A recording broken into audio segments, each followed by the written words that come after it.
Boa noite, meus irmãos. Que a paz do Divino Mestre Jesus esteja conosco nessa noite. Quem teve a oportunidade ontem de estar aqui nessa casa, vivenciando aquela exposição brilhante, emocionante, muito profunda que o Divaldinho fez a respeito das parábolas de Jesus, pôde sentir nas mensagens, nos ensinamentos de Jesus, a necessidade que nós temos hoje, e não só daquelas pessoas que abraçaram a doutrina espírita, mas todas aquelas pessoas que já sentem a necessidade de que nós temos que mudar, rever os nossos valores, os nossos conceitos de cidadania, de fraternidade, de respeito. Olharmos menos para nós mesmos e mais em direção ao nosso próximo. Afinal de contas, nós pertencemos à grande família universal. Todos vindos da mesma forma, criados da mesma forma e do mesmo Pai. Os laços consanguíneos são momentâneos, mas os laços que unem essa grande família espiritual, toda a humanidade, eles são eternos. Então, para que a gente possa fazer esta renovação, esta mudança, ir ao encontro desses novos valores, 3 aspectos são fundamentais. O primeiro deles, conhecer. Imagine, por exemplo, um médico, um engenheiro, um dentista, enfim, qualquer profissão. Se ele não tem o conhecimento daquilo que ele vai praticar, ele não consegue exercer bem a sua profissão. Então nós, na nossa doutrina, nós precisamos conhecer. E conhecer, do ponto de vista semântico, ter ou chegar a ter conhecimento, ideia ou informação. Saber discernir, distinguir e reconhecer. Agora, tudo isso para podermos entender o que Jesus nos disse: conhecereis a verdade e ela vos libertará. Para conhecermos esta verdade, precisamos estudar. E qual verdade que Jesus se referia? Muito pouco sobre a vida material, mas em essência, tudo aquilo que envolve a vida espiritual. Os verdadeiros valores, os valores eternos.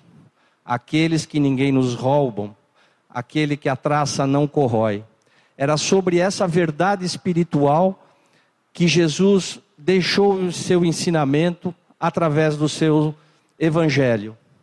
Então, Jesus referia-se à verdade da vida espiritual, visto que somos espíritos momentaneamente encarnados. O grande objetivo é a nossa perfeição. Todavia, para alcançarmos essa perfeição, devemos suportar todas as vicissitudes da vida corporal, que são inúmeras. Esse trecho refere-se à questão 132 do Livro dos Espíritos. E para nós compreendermos essas vicissitudes, essa problemática que nós temos aqui no planeta, na condição de encarnados, necessário se faz conhecer, no nosso caso, a doutrina espírita. Essa doutrina consoladora que nos mostra, sem fantasia, sem fanatismo, tudo aquilo que nós precisamos aprender para ter uma vida, mas não pensando apenas a vida do ponto de vista material, mas a vida eterna. A partir do momento que fomos criados, estamos sempre evoluindo em direção ao infinito.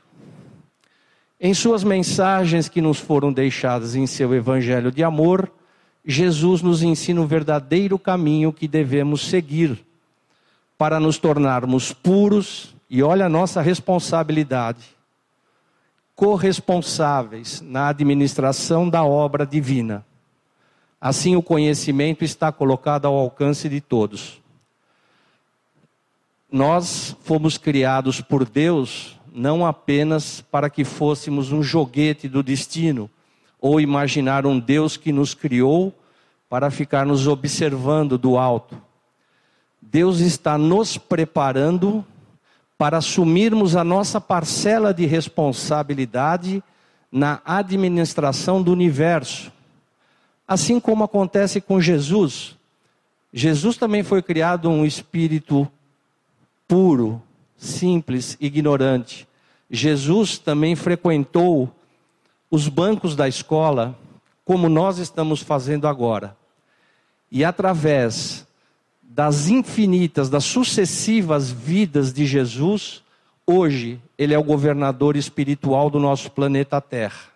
E junto com uma pleiade de espíritos puros, comandam o nosso sistema solar e o nosso planeta Terra. Nós um dia estaremos na condição de Jesus, mas para isso precisamos estudar. Daí a importância do conhecimento.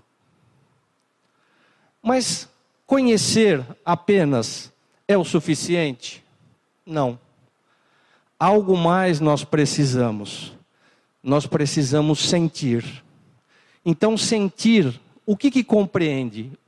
Experimentar, ter afeto, impressão moral, consciência, experimentar, sofrer, ação, a força, com muita intensidade, com muita sensibilidade. Não adianta eu ter um conhecimento muito grande, rico, sobre uma determinada coisa, mas se aquilo não me move, aquilo não me toca, aquilo não desperta em mim o interesse de colocar todo aquele conhecimento em benefício de uma causa.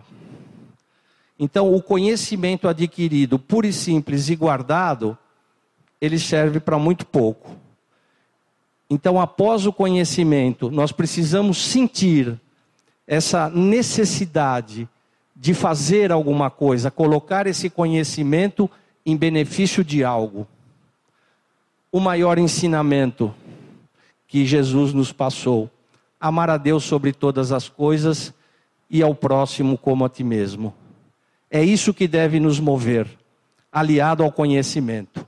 Quanto mais despertos e purificados nossos sentimentos, maior é a necessidade que sentimos em experimentar, nos afeiçoar, moralizar, agir, fundamental ação, influenciar, sensibilizar e conscientizar.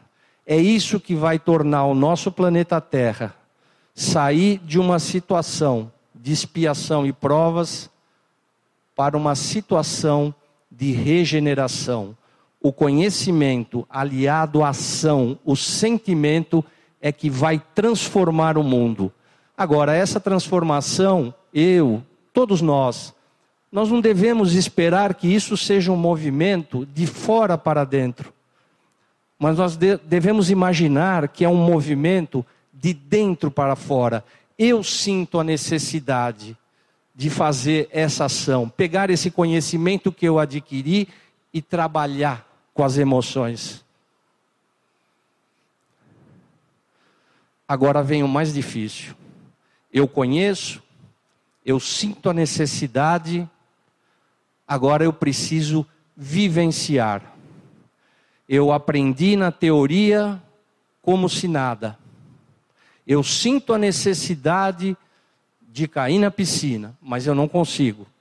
Mas eu preciso, porque é a partir dali, desse momento que eu caí na água, é que eu vou ver se tudo aquilo que eu aprendi e essa necessidade que eu tenho me preparou o suficiente para eu desempenhar um papel. Se eu não tiver a coragem de vivenciar aquele momento e cair na água, tudo que veio anteriormente não serviu para nada.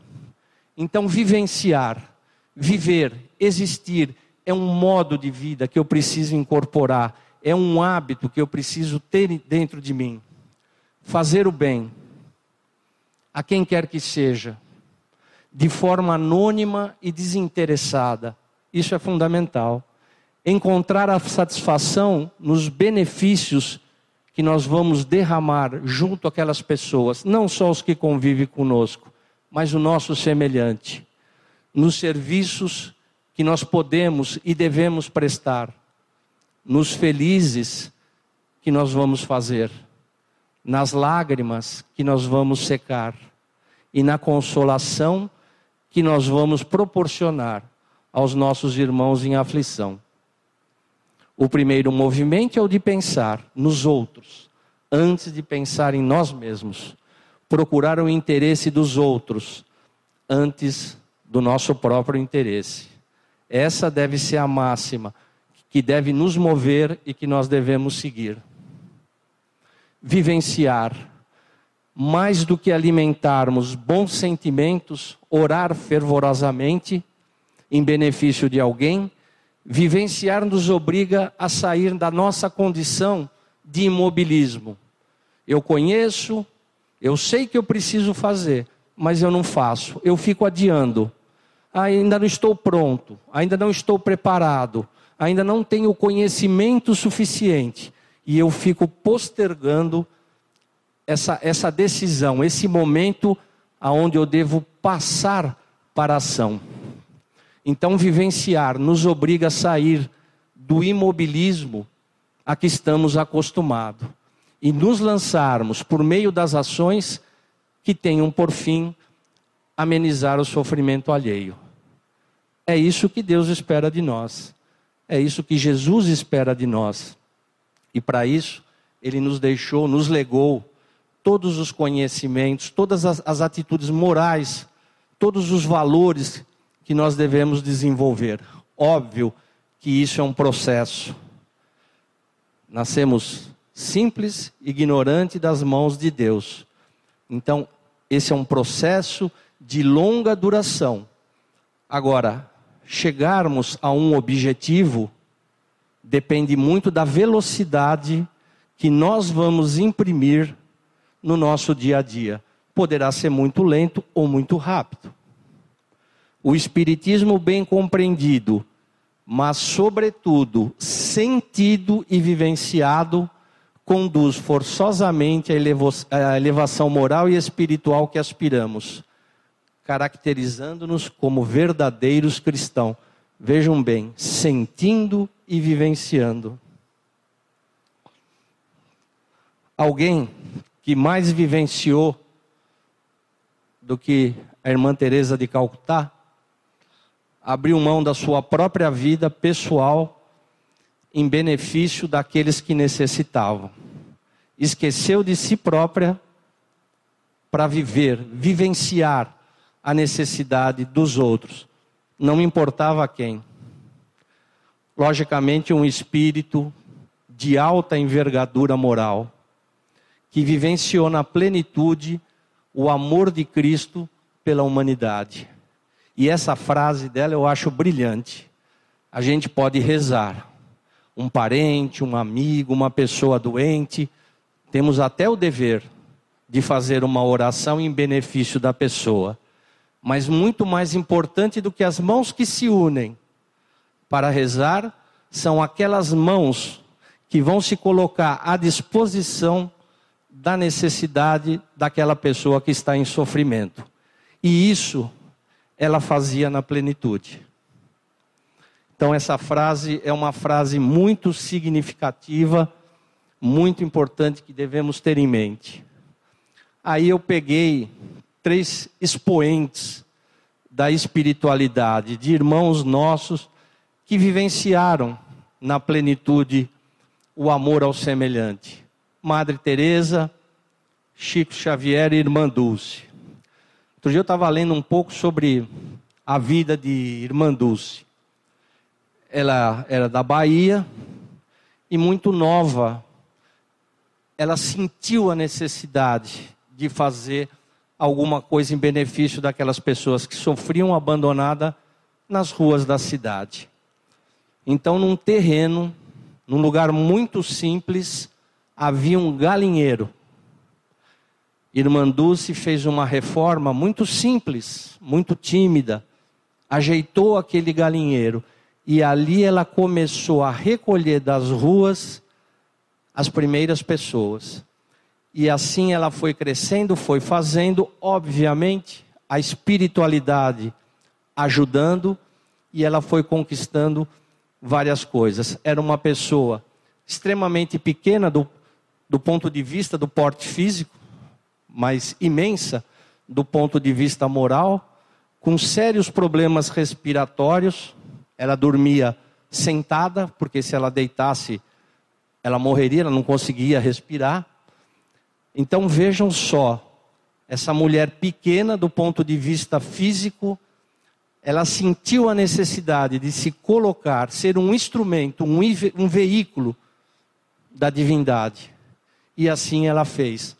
Então, essas pessoas, nosso amigo Chico, nosso irmão Chico Xavier, com a sua literatura, com as suas consolações às mães que perdiam os filhos, quantos corações ele aliviou da dor, do sofrimento, da aflição, da angústia, sempre se colocando à disposição do outro. Então, são apenas 3 exemplos. No mundo existem muitos, mas eu peguei esses 3. Eu achei muito emblemático. E essa frase de Fernando Pessoa é algo que por si só exprime tudo aquilo que a gente pode sentir por eles, né? O valor das coisas não está no tempo que elas duram, mas na intensidade com que acontecem. Por isso existem momentos inesquecíveis, coisas inexplicáveis e pessoas incomparáveis. É o que eles foram. E por último, meus irmãos, o responsável por tudo. Aquele que nos governa, aquele que nos assiste, aquele que nos conhece pelo nome, aquele que fraternalmente estende a mão todos os dias para nós e nos convida, esperando que dentro de nós nasça essa necessidade, não apenas de conhecer, de sentir, mas acima de tudo, vivenciar os seus ensinamentos. Nunca alguém tão grande se fez tão pequeno para tornar grandes os pequenos. Coisa linda, né? E a frase de Jesus que nos consola, que nos ama. Quando estamos esgotados, cansados, desanimados com os nossos problemas, que um dia, lá na frente, quando olharmos para trás, nós vamos dizer assim, nossa, eu cheguei a me afligir por aquilo, eu cheguei a me desanimar por uma coisa tão pequena. Jesus é o farol da nossa vida, é aquele ombro amigo que nós podemos chorar, é a mão segura que nós podemos agarrar e seguir junto. E essa frase também é algo, para mim, e acho que para vocês também, muito tocante. Vinde a mim todos vós que estáis cansados e sobrecarregados, e eu vos aliviarei. Aprendei de mim que sou manso e humilde de coração, e achareis descanso para a vossa alma, porque meu jugo é suave e o meu fardo é leve. O recado que eu queria passar para vocês essa noite era exatamente esse. Vamos ler, vamos aprender, vamos conhecer. Vamos despertar em nós o sentimento de querer ajudar, mas acima de tudo, vamos sair do imobilismo, vamos à luta. Tem tanta gente necessitada, tem tanta gente precisando, às vezes não é nem de palavra nossa. Alguém está precisando apenas que uma outra pessoa os escute. Outro dia eu estava conversando com os amigos a respeito das grandes obras. A gente acha que na doutrina espírita ou qualquer outro segmento religioso devemos fazer coisas grandiosas, né? Mas não é. Às vezes uma pessoa que está prestes a cometer o suicídio, ela só precisa de alguém que pare e escute aquilo que ela tem para falar. Nós não precisamos falar. apenas ficar do lado e ouvindo. E com isso, talvez, a gente evite que uma pessoa se suicide. Isso é ou não é uma grande obra? Na minha avaliação, é uma grande obra. Então, meus irmãos, o convite está feito. Vamos conhecer, sentir e, acima de tudo, vivenciar os ensinamentos de Jesus. Muito obrigado.